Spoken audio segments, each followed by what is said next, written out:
We are now live. Hi, I'm Lex Nepomuceno with the Washington Hospitality Association.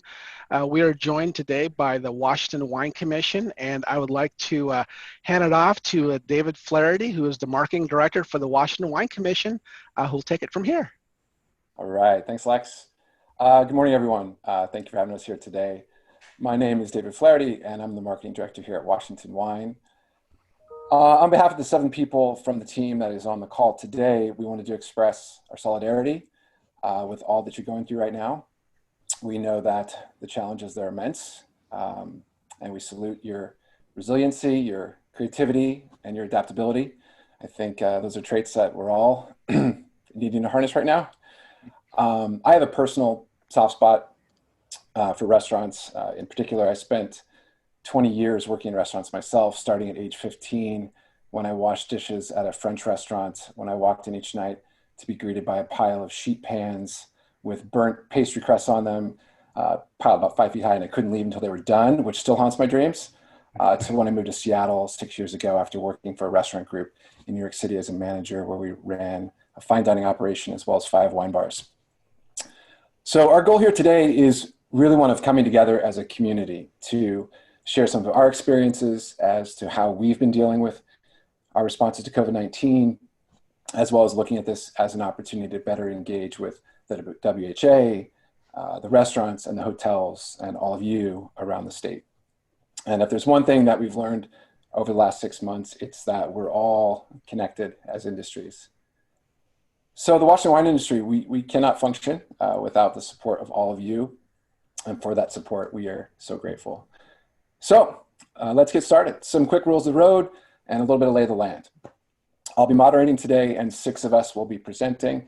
Steve will be giving a quick overview of the Wine Commission and our mission. Chris, Mackenzie, and Brett will be discussing some of our marketing efforts that have begun post-COVID, particularly one that you can all engage with, the Drink for WA, Eat for WA, Play for WA, and Stay for WA campaign.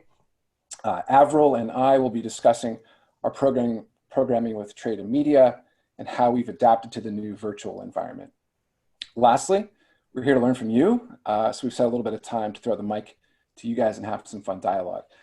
We really want this to be a conversation. So throughout, please think of questions. Please think of ways that we can interact today and really learn from each other.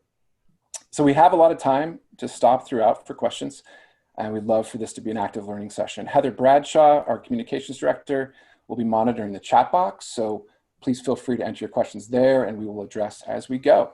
So that being said, I'd like to introduce our president, Steve Warner, to tell you a bit about who we are, what we do, and how our wineries have been adjusting to the current reality.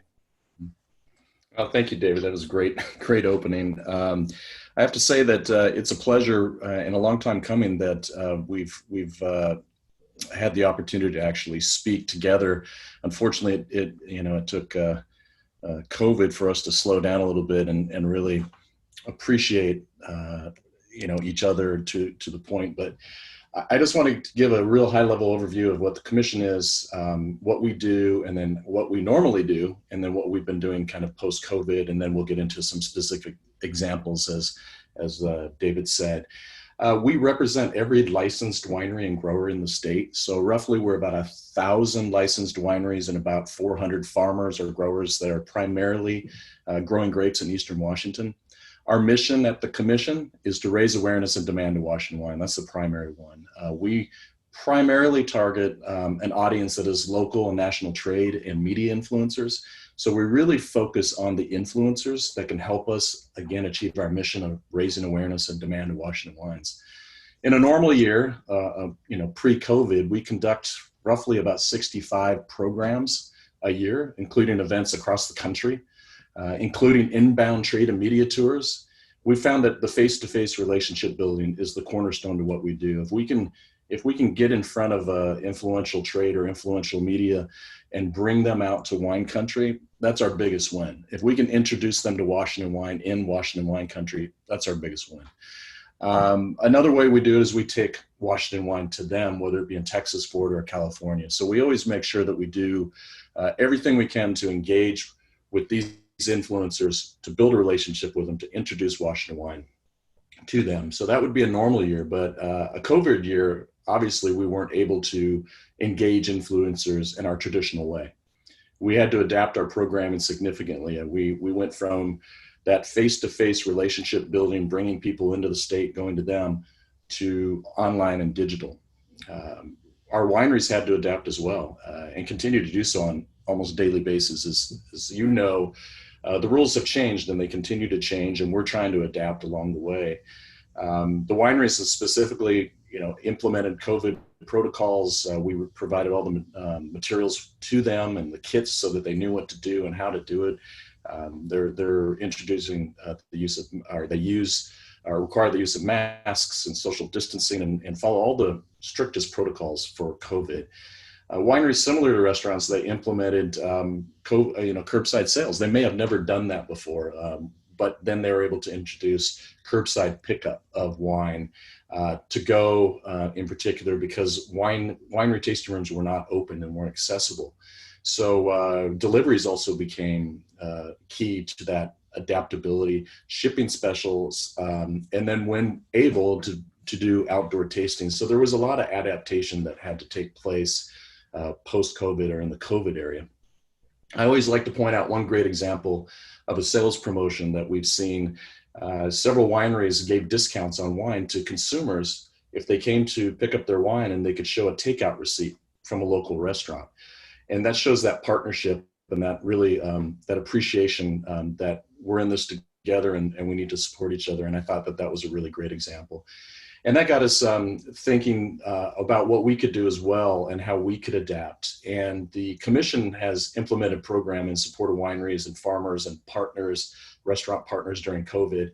And one recent example, and I'll leave it here and I'll pass it back to David, was a campaign that we recently introduced, and it was called Drink for WA.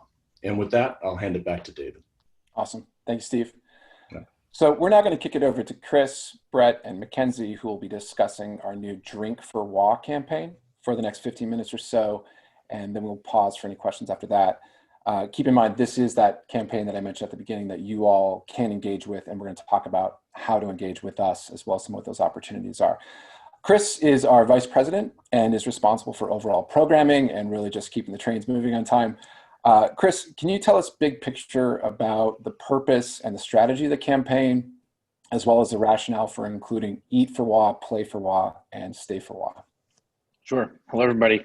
Thanks, David. Yeah, as David and Steve both mentioned, we, in this new COVID world, and we all went into lockdown, which was really challenging, we were tasked from our board to develop a reopening campaign, something to encourage folks to support local in all of their decisions, food, drink, play. We wanted to remind folks that these food, beverage, and hospitality businesses have been deeply impacted by the shutdown and they need your help. The beauty of the campaign that we developed is both in its simplicity and its ability to span multiple industries that are all interconnected. So the campaign was designed to work seamlessly between wine, even beer, spirits, restaurants, hotels, tourism, even coffee shops, smoothie shops, local farmers markets, you name it. And as Steve mentioned, our industry, we have wineries and more than 400 farmers. And they're mostly small family owned and operated businesses. Many of those rely heavily on the restaurant and tourism sectors to be successful. So we realized that we need a campaign that we can all work together on. And the more we do that, the more we all win. So we developed, I'm gonna share my screen again, Drink for WA. And of course, the extensions are Eat for WA and Stay for WA and Play for WA. It's really a statewide rallying cry to support local in everything that we do. And all the executions you will see, you'll see that's not necessarily about constantly driving a Washington wine marketing message, but instead just reminding folks that supporting local has far-reaching impacts. And we understand that wine plays a part whenever people choose to eat local, stay local, and they play local. So we just want to be local. And the best part, as our agency says, that everybody is highly qualified to do what we're asking them to do, which is simply eat, drink, stay, and play for Washington. So here's what it looks like in the most simple execution. You'll see more examples as I hand this over to Mackenzie to kind of walk us through the actual execution of the campaign. So Mackenzie, I'll introduce you, and you can walk us through the next couple slides here. I'm actually going to kick it over to Brett. Brett, I apologize. I was out of order there. We're calling an audible. That's right. Thank you, Chris. Great overview. Why I wanted to hand it to Brett. Brett handles digital strategy and social media for us, which has really become a crucial role and outlet for our work right now. So wanted to go to Brett. Brett, can you tell us a bit about how we've managed to somehow shape all the manic zaniness of all these online efforts that we've been throwing out there into something that is cohesive, effective, and is really allowing us to support the local restaurant industry? Yeah, absolutely. And thank you all for being here. Thank you guys for inviting us in. In short, David, the answer to your question is just a lot of decaf coffee. So I'm here just to give a little bit of context for how we got to Drink for WA, because Drink for WA, we launched that on June 24th. So how did we get there? What have we been doing since COVID hit? A lot of pictures here because there are a lot of changes. Everyone knows the buzzword pivot has been overused this year, but if you look on the top row first, the top left picture, on March 1st, we were planning to launch a new campaign in March that was called 31 Things You Might Not Know About Washington Wine. Everything was centered around Taste Washington, our pinnacle event in March, which also celebrates Washington Wine Month in March. But that middle picture in the top, Taste Washington, was on March 5th, and that was us having to announce the cancellation of Taste Washington. So obviously that sent all of our digital strategy into quite the scatter. The top right picture, that's just one very small snippet of what we did, but it was a 7-day campaign that showcased 71 wineries who were supposed to be at Taste Washington, and it told their story. So we asked all of our wineries who were coming to Taste Washington, what would you have said when you were there? What story were you excited to tell somebody as you were pouring them a glass of wine? Again, our whole point was to try to figure out ways to use the internet, to use our social media platform, to connect our wineries and their stories to the consumers who were eager to get to know them. That was on that campaign. The 7-day showcase went until March 21st. March 22nd is when the stay-at-home order was issued in Washington State. And so we set out to be, our next thought was, what do we do now in this new normal of the stay-at-home order where so much has changed so quickly? March 23rd, the bottom left graphic there, Sip Local, we launched a new digital movement. It was called Sip Local. It's the first time in a very long time for me that an idea that we've come up with literally didn't exist on the internet. There wasn't a single hashtag. All the handles were wide open. So we launched this movement called Sip Local, which in short was showcasing what Washington wineries were doing to support their local communities with the goal of encouraging people to support whatever local means to you. And the whole reason we launched Sip Local is because, especially in a time like COVID, and even more so now, all these situations are bigger than one person, one industry, one state, country, etc. So this was a community-based movement. There were 3 tiers to Sip Local. We had a letter writing movement where people wrote a message in a wine bottle. So what was keeping them going, what was helping them out. And we had over 150 letters within the first 2 weeks submitted that we were able to share. Another one was Wine Zones, which was handled mostly by our international team, which took our conversations global. So we had Dr. Jamie Good in the UK hosting a conversation with another wine expert from around the world, which is why we called it Wine Zones, because different time zones. And the conversations always they always ended where this movement began, which was Washington State. So we always had a Washington winemaker there. And the third element to Sip Local, which is one that we'll talk about later, is called State Night. And that is one that helps bridge the wine and food industries in Washington State. So we basically, for those 3 months, we were shifting from our normal operations to more community-based, locally based, supportive cause to action and community action based movements. So a lot of what we had started in those 3 months led to what you're going to see has become Drink, Eat, Stay, and Play for WA. So I think we can go to the next page or next slide. So I just wanted to give a little bit of insight now. So now we're speeding up to June 24th of what does launching actually look like. So for the first 2 weeks when we launched Drink for WA, Eat for WA, Stay for WA, Play for WA, we did it in both direct and indirect ways. We wanted people to feel like it was an opportunity for them to engage with and actually a thing that they could participate in versus something that was being forced or something that was overly branded, because the whole idea is that this is the simplest way you can support somebody else. Order takeout, sip a glass of local wine. Just do whatever you can to help those people around you and support whatever local means to you. So if we go to the next slide, Chris.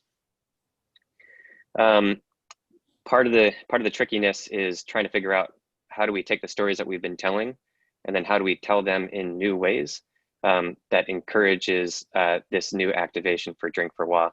So we, over 2 years with this program, developed 7 sentences that are 7 different stories that we try to tell on a weekly basis.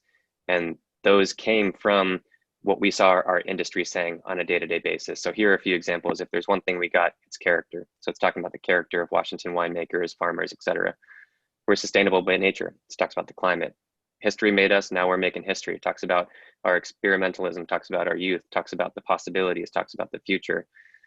Nobody tastes like us because nobody looks like us, everything that's uniquely Washington. So we took these stories and then we tried to turn them into something that was more consumer facing and something that was more accessible to everybody who was in need of trying to take the difficult situations around them and turning that into a meaningful act of support. So where we talked about characters, now they're our best supporting actors. Where we talked about nature sustaining us, really it's consumers who sustain us, the ones who buy our product, the ones who champion Washington wine, the ones who go to the grocery store or go to a restaurant and say, I'm going to order Washington. And also just, let's see, sort of that togetherness element, that third one there about we'll get through this the same way we got here, one sip at a time. And of course, WA wine is meant to be shared. So if we go to the next part, this has been a key part of our Drink for WA and Eat for WA part of that program and campaign. And it came from that Sip Local time where we basically invited the entire state out on a date for itself. Because we couldn't go out, we said, let's go all in. And so we encouraged wineries and local restaurants to participate in state night and encourage people to pair WA wine with WA dine. We know people are going to do it anyway. They're looking to turn their arbitrary meals into a meaningful moment. And also it's at a time when the people that have served them for so long are in need of support. So we did our second state night in September, just at the last weekend of August. And we partnered with Solare, Eduardo Jordan at Solare, and we gave away 10 dinner for twos.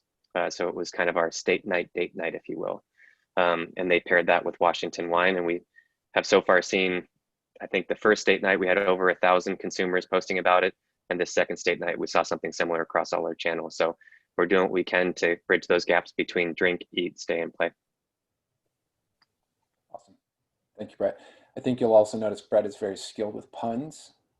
If you need a good social media tip, use puns. People love puns. They're going to start muting you if you use them too much. If you take away one thing from today's call, it's use puns. Awesome. Thank you, Brett. I think you've probably all found that right now, being online, being involved in your social media channels, using your email marketing groups, really finding those ways to get to your communities and start conversations, stay relevant, let them know what you're doing. That's just something that we have found is super amped up for our wineries and particularly with our work at the Commission. Thanks, Brett. So Mackenzie is our marketing manager and works closely with our partner marketing agency to implement many of our larger campaigns, really finding ways to bring them to life, if that's in person with out of home, billboard advertising, if that's paid advertising on social media throughout, magazines, website takeovers, you name it. Mackenzie helps bring those all to life. So let's introduce Mackenzie. Mackenzie, what we're going to do is, why don't you tell us about how we've implemented the Drink for WA campaign, like what that has kind of looked like, what we've learned, and where we are seeing success. Yeah. Hi, everyone. Nice to be here. As you all know, advertising has changed dramatically since COVID-19 has affected us all. So instead of people sitting in cars on highways, they are now sitting at home and working from home and finding new ways to digest advertising. So we've seen a huge decrease in out of home. That includes billboards, anything that you see outside of your home, essentially. Radio, we've seen a huge decrease in audiences. And so we're refocusing all of our budget into things that people are digesting, like TV and podcasts. YouTube has seen a huge advertising increase. Of course, social, anything on social has seen a huge increase as well. So we've really taken our budget for the Drink for WA campaign and try to be as digital as possible. We are expecting about 22 million impressions to be gained during this campaign, which is on par for what we usually do during these large scale campaigns with our budgets. Most of our budget is being used for things like TV and display and audio, because those things are quite expensive traditionally. The most affordable happens to be social, and we actually get a lot of impressions for that. So if you look at these two graphs, I think that's a really handy way of seeing how we spend our dollars and how the impressions play into those dollars. So about 20% of our social, our budget is spent on social, but we get about 40% of our impressions. So basically this campaign is just trying to get the word out in ways that people are actually going to see them. Our audiences are ranging from 25 to 65, so a really large range, but we are focusing on people that are foodies, wine consumers, people that like going out to restaurants, people that like, going and visiting wineries or breweries or anything like that. So as per usual, we're just focusing on getting the message out as much as possible to get as many impressions as possible for our campaign.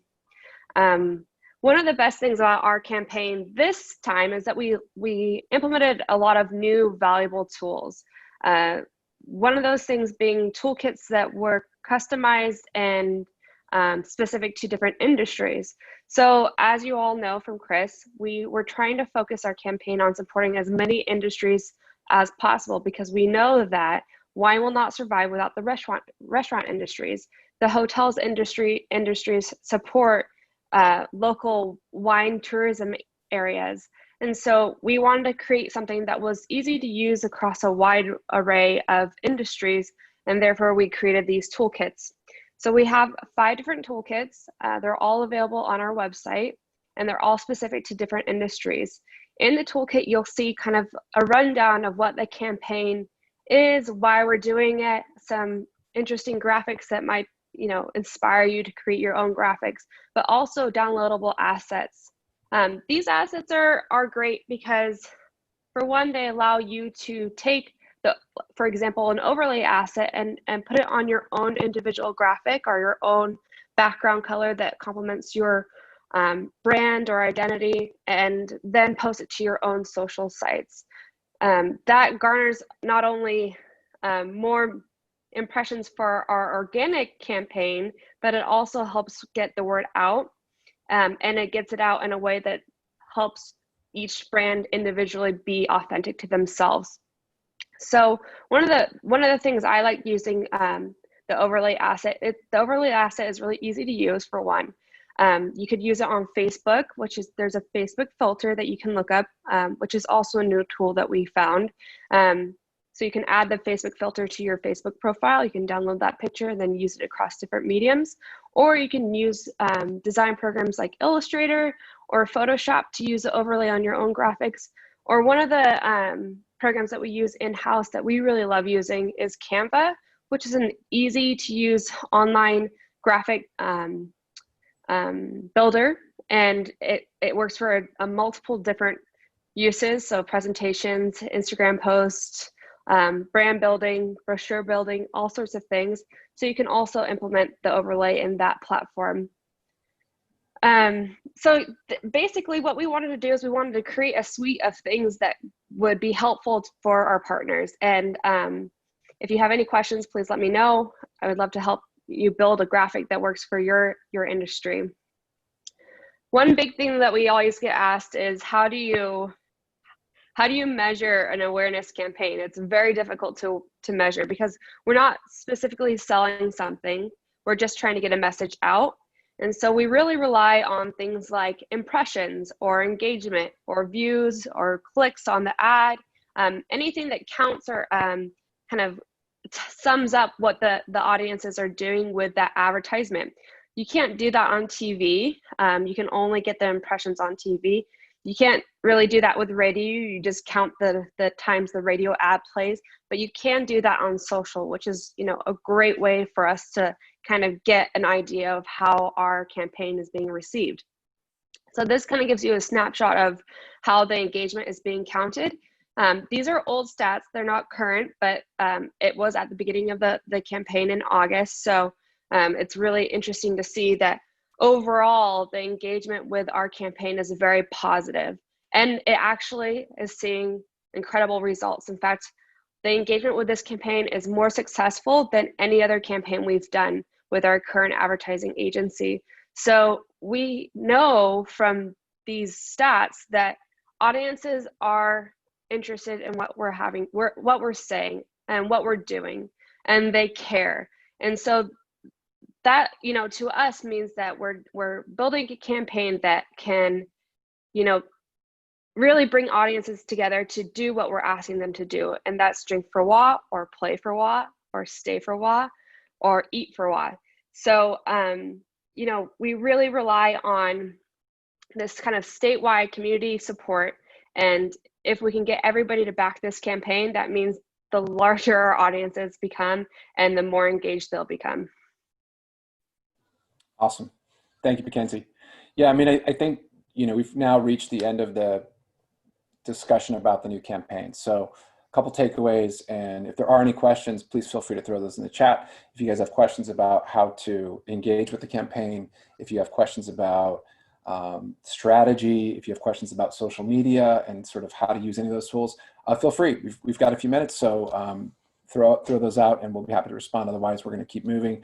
I would say a couple takeaways from the Eat for WA, Drink for WA, Play for WA, Stay for WA campaign is it's meant to be for everybody. It's really meant, it's kind of the first time we've really driven a message that's local beyond just the wine industry. So keep that in mind. I think to Mackenzie's point, one of the challenges that we always have as an agency is to create tools that are easy for our members to use. So we've done that.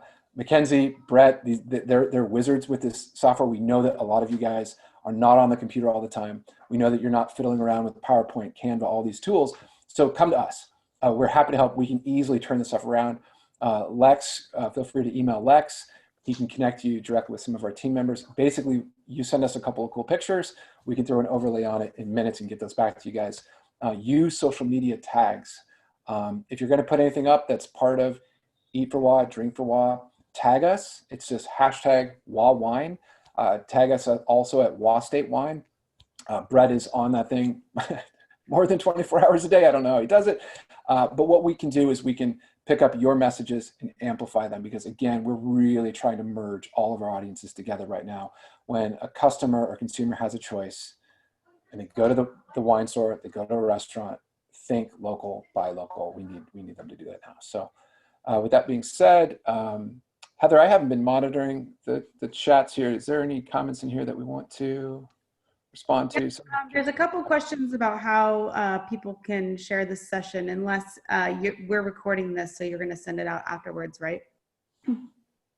Yeah. Correct. So that should answer that. And then there's a couple suggestions about how to better use that, how to also use the Play for WA specifically to promote some local musicians, which I think is a great idea. And then there was a question in the Q&A, or a suggestion about maybe doing a shop for WA, and our agency had kind of included the shopping activation under Play for WA. But again, like, these are all awesome suggestions, and we can take them back to the agency. Yeah, it's really meant to be pretty open, have some fun with it. We knew in the genesis of this that people might create their own, something blank for WA, and we totally encourage you guys to do that. So again, tag us. I can see Brett responding there in the chat. If you're not following us on Instagram, Facebook, WA State Wine, do, because we have a really robust, really active community that is all around the state. And obviously, if they like wine, they like great food, they like to travel, they like to experience Washington. So come join us socially. At least let's connect there after this. Pray for wine. I just saw the chat. Steve Shively says, pray for WA. I like that, Steve. I think we underlined that. If there's not any other questions, I think we're going to jump to the next section. Okay. So back to what Steve Warner was talking about, the mission at the Wine Commission, and our strategy is pretty clear. And what it is we really try to focus heavily on influencers. It's kind of a basic way to look at the commission, but there's 12 people on the team. It almost breaks generally down into two groups, the communications team and the marketing team. The communications team tends to focus on media, and the marketing team tends to focus on trade. And obviously we wear many hats and we intermingle all the time in our programs, but that's kind of a way to understand this. We don't do a ton of consumer events. We do a lot of things focused on high-level trade. That can be wine buyers and retail shops, grocery outlets, restaurants, etc. Media, they can be lifestyle, they can be bloggers, they can be influencers, they can be wine critics. So again, our goal is to influence the influencers, knowing that they have big audiences and they're going to get our work out for us. So that work has continued. So everything we talked about now has been in relation to COVID and in response to COVID. All that pivoting that's been happening is very active. But at the same time, Avril and I are going to talk about how we've kind of stayed true to some of our tenets, our mission here, but we're adapting to virtual environments. So I'm going to kick it to Avril. Avril is our senior communications manager and works very closely with media all around the country, from prominent wine critics to lifestyle journalists and everyone in between. Avril, can you tell us about how some of your media outreach efforts have continued but have shifted with the new environment that we're in? Yeah, absolutely. Thanks for the intro. Good morning, everyone. David and Steve both did a great foundation, or laid a great foundation of kind of what the media focus is. So a little bit of this intro is going to be redundant, but to echo, in the communications team, our job is to develop and maintain relationships with writers. So we pride ourselves in being the bridge between the story and the journalist. And like in every other industry and everywhere else you see it, the platform and how and where writers remain and show up is influential. It changes.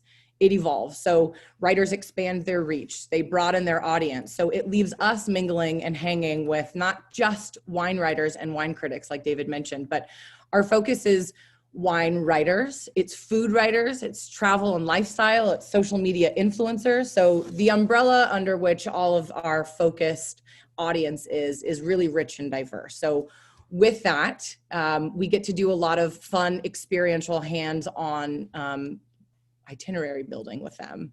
As Steve mentioned, our goal always is to bring them here, and that's what we've done in the past. So traditionally, we pride ourselves in hosting these media tours. So like I said, we're the bridge between them and their story. So we bring them out and speak directly to the winemaker. We have them stand in the vineyard and they get to firsthand experience what the vineyard manager is explaining to them. So most itineraries end up being multi-day trips.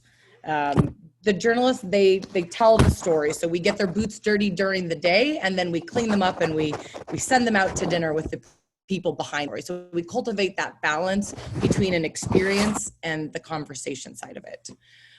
Most writers come with a specific angle or a focus in mind, and in which case we would tailor their itinerary to match their interests or their direction. In other instances, we build an experience and we involve them in it. So this super dense screenshot of a Word doc that you're looking at the screen right now is an example of a media tour that we had hosted in 2019. So you can see it's multi-day, multi-page, extra details. There are handfuls of regional players. We weave their days together, telling a complete story. So that's how we have handled pre-COVID. Enter 2020.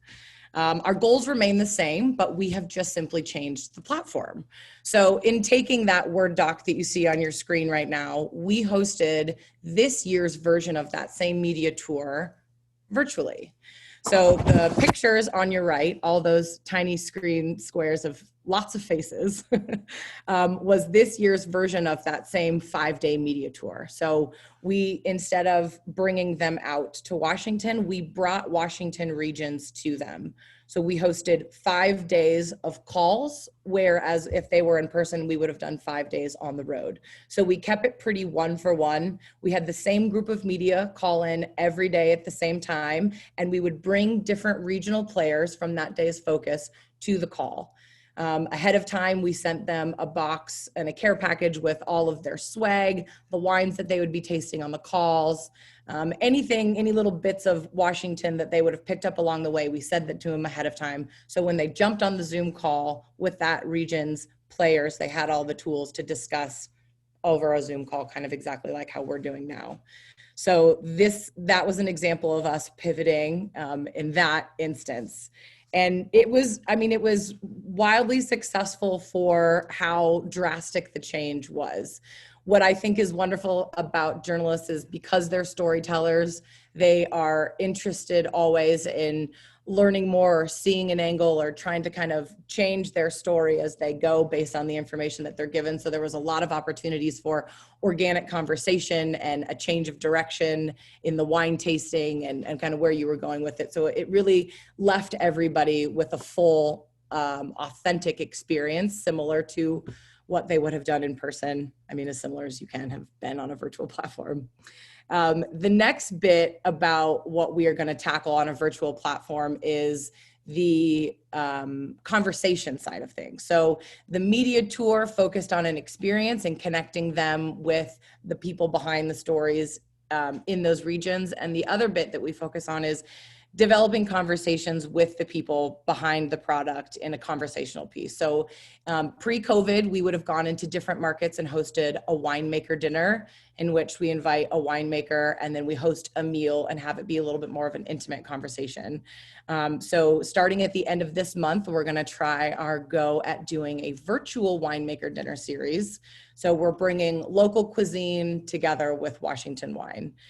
We will start by doing this like we would have done in person by entering into different markets and reconnecting with relationships that we've already established in those specific markets. They have a good foundation laid of Washington wine already. So this is a fun opportunity for us to play with the format and the conversation. So bringing their favorite local divey, greasy drive-in burger and pairing it with a Washington winemaker and his 2 favorite red wines that go well with red meat. So we are going to launch that right locally here in Seattle. We will host one in Austin, Texas, and one in the Bay Area. So more to come there. But I guess in answer to your question 20 minutes ago, David, how we have changed is we are trying to do the same format and hosting it on just a different platform. Yeah, I think that's right. I mean, I think that what's really been interesting for us, and I think it's really been interesting for our wineries and our winemakers, is that you can actually use these tools to really connect with people. We have winemakers that are doing virtual happy hours every Tuesday. We have winemakers that are being connected with trade around the country, and they're doing winemaker dinners. They're literally doing winemaker dinners where the guests will go to the restaurant, they'll pick up the wine, they'll pick up the food, they'll bring it home, they'll get in the comfort of their own living room, and they'll have an experience together. And we're finding that's across the board. There's people doing events, there's people doing meetings with their distributors. I'm hearing from wineries and winemakers that, maybe in the future, we don't have to travel all the time. I don't have to be on the road 300 days a year visiting all these markets and doing ride-alongs where we sit in the car with the sales guy and we go to 4 accounts in 8 hours. Now maybe we can use Zoom. So I think, despite the necessity of everyone having to jump online like this, I think there's been a lot of creativity, and I think there's a lot of great use of these tools that will probably continue post-COVID. You talk to a lot of people, there's going to be hybrids, right? There are some of these platforms and some of these uses of the platforms that will probably continue. And I think we're really at the Commission trying to lead the way in getting better at them. How do you plan them? How do you organize them so they feel seamless and you take an hour of someone's time, not 3 hours, and maybe that's appreciated. So thank you, Avril. That same thing, unless you wanted to add anything to that. Oh, no, that was perfect. Yeah, so wanted to talk now about one of the efforts we're doing on the trade side. We created a digital conversation series called Somlight. And what that is for us, these long-term connections with the trade are so important to us to always be nurturing. I don't know if I said the stat earlier, but I'm going to say it again because it really drives home a lot of our work. 80% of wine is sold on recommendation. You're at a restaurant, a waiter, a server, even a busboy or a sommelier recommends a wine to you. People are like, oh, awesome. You go in a wine shop, the steward recommends it to you, the grocery store. So we are always trying to get in front of those people because that's how we can really help spread awareness of Washington. So for us, those trade, they can be wine buyers, educators, influencers, restaurants, retail shops, wine certification programs, etc. So working with Brett and the rest of the team, talking about how do we reach some of our trade community at this time, and especially when so many of them are out of work, they're struggling. How do we extend a hand? How do we help them out? How do we connect with them? So we created this conversation series called Sommelight. And basically what it is we're really trying to disrupt the perception of somms that they're somehow elitist, that they're somehow, make wine a complicated study for people, when in reality, especially those in the restaurant people and on this call and those that work in your restaurants, especially on the beverage side, you know that they're some of the most passionate, hardest working people in the business. So we're really trying to push back on that and show that sommeliers are not sort of what a lot of people have the impression that they are. In fact, they're complicated and they're funny and they're goofy. And right now they're vulnerable and they're wanting to share and connect. So it's kind of an amazing time to start a project like this. So what it is we film a conversation on Zoom, lasts about an hour, and then we cut that interview into 3 content streams. Really trying to get to everyone that has different attention spans. So there's a 1-minute social media teaser that we put up on a Tuesday. And then on Thursday, we put up a 10 to 15 minute edited video of that interview and conversation. And then the whole interview goes out for an audio podcast. It's a little bit talking shop. It's a little bit getting to know them and their path through the career, but we also are there to have some fun and really kind of throw them off their game. These people are on the floor. We say it's like clockwork, and then behind the scenes, what makes them tick. So we kind of try to have some fun with them too, and really find things that everyone can connect with on a human level. Let's see. It also allows our wineries. Washington, 90% of our wineries make less than 5,000 cases, and they're growing, and they're starting to want to expand distribution around the country. So Sommelight gives them a chance to get to know some of these people in New York City, Los Angeles, San Francisco, Chicago. These are the highest level trade that are out there that really know these markets. So it's kind of a really cool way for our wineries to get a window onto what these people's lives are like, how they think, how they see the wine industry. So I think in terms of the success of it, it's been pretty amazing to us. And we don't really track view. It's not about the views, but we have had pretty great response on the views. Each guest now, a weekly guest, we've had 10 of them so far. They're getting on average between 3,000 and 5,000 views each week of their videos. But for us, the real barometer is engagement. And engagement is likes, comments, shares. And that for us has just been so overwhelmingly awesome to see, because they're proud. They're proud to have their stories told. They've been working in the business sometimes 20, 30 years, and they share it with their communities, and then their communities share it. And then the whole conversation gets going. And then eventually it comes back to Washington State Wine is behind this in a really authentic, supportive way for the industry. I think the best way to just do that is just to show you guys a quick 1-minute clip. This is one of the 1-minute teasers that I mentioned.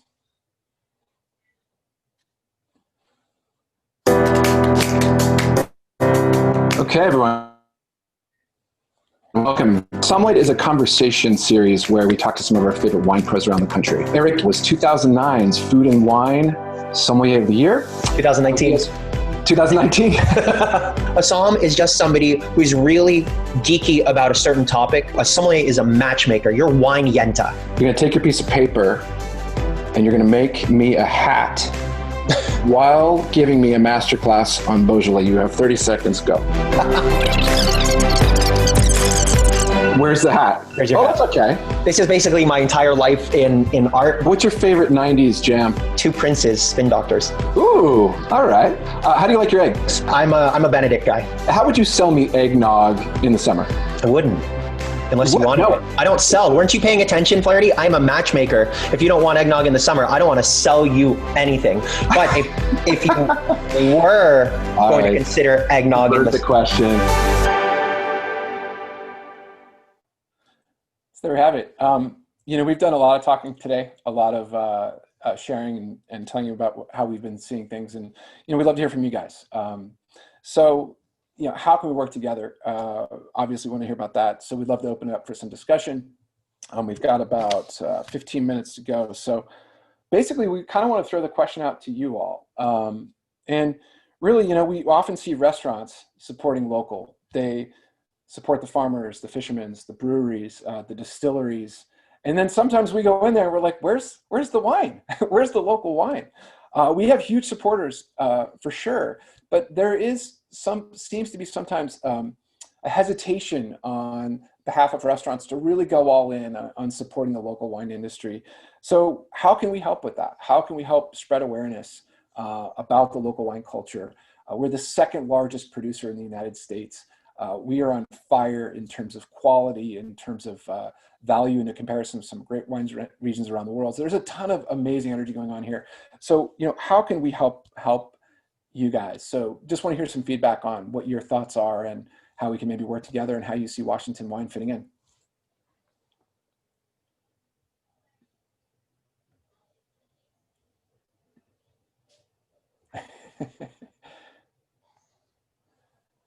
That chat box is getting rushed. Well, we can do this. I know that it's an odd format sometimes to communicate. So we'll give it a couple minutes. We'll continue to hang on here. If not, we want to carry the discussion offline. Every single person on this team, when we get right back to it, we can come into your restaurants. We'd love to meet with your staff. We don't sell wine. We are here just to educate. So if that's bringing winemakers to you guys, if that's working with us now to do virtual winemaker dinners, if it's coming in the future, if it's pictures, videos, PowerPoints on the region, that's what we have. I tell everybody, never Google anything about Washington wine. Just come to us because we probably have it, and it probably looks a whole lot better than some of the stuff you're just going to find on the web. So again, I'm just going to talk for one more minute here. Watch the chat box. You can connect through any of us via Lex. And again, thank you guys again. We know it's a crazy time. We hope you're all staying hopeful and really just trying to drive it as best we can. We're all in this together. So on that note, thank you again. Stay happy, stay healthy. I'm going to hand it back over to Lex. It looks like we actually do have a few questions that kind of came in towards the end here. Do any of the winemakers come to any restaurants to do an introduction of the wineries? Yeah, absolutely. And feel free, anybody else on the team, we can speak up. But, our winemakers love to get in front of people. So I would say the easiest way to do that is find a wine you love. That's the beautiful thing about Washington is if you go into the tasting rooms, usually it's the winemaker themselves pouring the wine. It's 90% of our wineries are small producers. So some of these people have day jobs and they're doing this out of passion. So again, if you want any contact information on these wineries, if there's somebody you have in mind, please, contact us. And got another question here. And how do I get them in contact with owners and operators? Chris, you want to take that? I guess is the question, how do we get who in contact with the restaurant owners or the winery owners? These are from restaurant owners trying to get in touch with the winery owners. Sure. I mean, the first simple thing to do is go to the winery's website and see if there's a contact, or you can always reach out to us. We're more than happy to connect you and steer you to the right person at any particular winery. We've got a robust database of every winery, and just through our experiences, pretty much know who the right person to get in touch with is. So either winery direct, the websites, or come to us and we'll be happy to help you connect. Okay, we actually got a couple questions on that. So I would say too, keep in mind, like your wine salespeople are overjoyed when they get questions about the local industry. So if you've got a great salesperson, and maybe you buy a bunch of different things from them, and you know that they have a Washington portfolio, ask them too. You know, they want to hear, we want the restaurants and the buyers to be asking more about Washington. And when the salespeople hear that, when they hear there's buzz, and they go back to their companies and say, wow, I'm hearing a lot of interest in Washington wine, it just allows them to bring in more people into the mix, because you know, getting distributors is hard for people. So ask your salespeople. They'd love to hear what you guys are thinking about Washington. You can be very specific. I want a Washington white that goes great with seafood under $20. What do you got in your portfolio? Those are the kind of questions that they will happily field. Got another question here. Are you coordinating with U.S. Travel's Let's Go There campaign? I'm going to kick that over to Steve, because Steve works a lot with a lot of our partner organizations. Mm-hmm. Yes, I'm a member of the board for the Washington Tourism Alliance, also Visit Seattle and a few other organizations. And I'm not familiar with that, but I'll definitely share it with them. And we'll see. It's the Let's Go There, so I'll follow up on that one. But I did want to say something while I've got my phone off of mute. And I back to the origin of the question, which was, we've made a minor change in some of our messaging because we felt that there was a disconnect for the consumer in a restaurant about what local is, what local means. And for some reason, consumers didn't see growers, which is a terminology that we use, as necessarily being local or being within the state. We changed our terminology to farmer, and so that we can go along with that farm to table, support local kind of messaging. We hope that that works, but it has been somewhat of a challenge to get consumers to understand that, particularly in wine, because there's very strict rules. If a wine says it's from Washington, legally it has to be from Washington.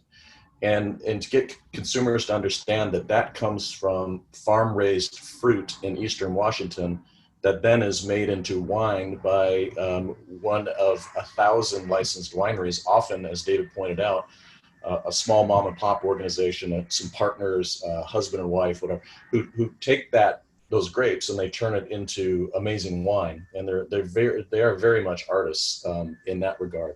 And so we need to make sure that we continue to carry that message forward, that this wine originates in Eastern Washington, where it's grown on farms by farmers. Another question here.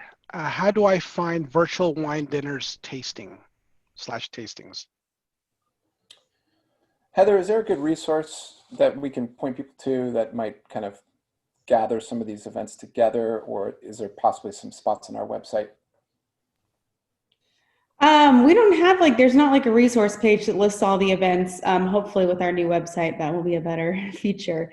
But we do try to share them on our social media pages, any of them that are available publicly.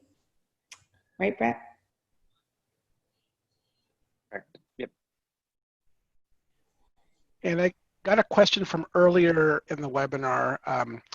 What about Shop for WA? And I know you all alluded to that a little bit earlier, but I know that even though we are the Hospitality Association, our friends over at the retail side of things are also an outlet for your industry. I'll jump on that one. I think, as David said earlier, I think we fully expected this campaign. Well, part of the beauty of it was its adaptability. We fully expected opportunities like that to pop up. Shop for WA I think, is the perfect extension of the campaign. I would say to whoever asked that question, reach out to us after this, and we could modify a graphic and provide it to you. That goes for everybody else who has interest in using this campaign for your specific industry. What we've done is create the digital assets.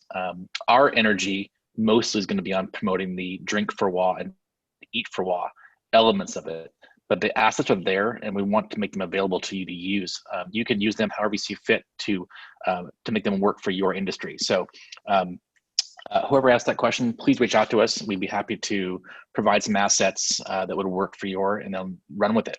Just take it and go with it. I got a nice question here from one of our members. She owns a small cafe with in-house pours, and one of the challenges she faces is meeting distributor minimums.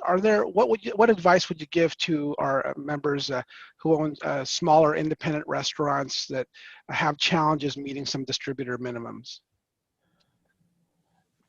Chris, do you want to take Again, that? yeah, sure. Honestly, by direct, every winery in Washington has the right to self-distribute. So, and small wineries would be thrilled to sell you 3 bottles, a bottle for that matter. So every winery has that ability to self-distribute. Now, if you're looking for a winery that's not, in their immediate vicinity, delivery and that kind of thing could be challenging. But there's wineries in every corner of the state. So seek ones that are local to you. And ask them if they'll sell direct to you.